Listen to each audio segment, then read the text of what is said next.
Osječki HSP-ovci neistinitima smatraju izjave gradonačelnika Bubala kako je Osijek jedan od najjeftinijih gradova u Hrvatskoj. Odbacili su njegovu izjavu o poslovanju gradskih poduzeća, rekavši kako se iza izraza pozitivna nula krije komunistički eufemizam za nerad.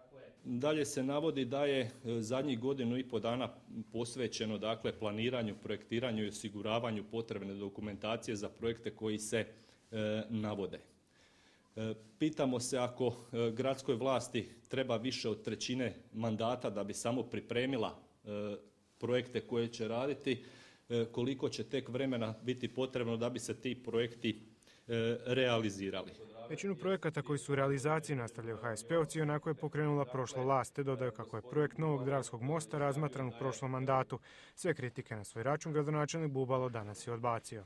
Imali su prigodu raditi prošle nekoliko godina, mi što god radimo puno jeftinije, od 5 do 200% sve što radimo je jeftinije, pa me čudi da su tolike razlike u cijeni na manje, ali od njihove nepravilnostima i svemu ono što je rađeno u prošlom vremenu uopće nema vremena se obazirati, dapače mi puno toga radimo. Naglasio je kako statistike prema kojima su Varaždin i Osijek dva najjeftinija grada u Hrvatskoj nije pravio on, već se radi o službenim podacima.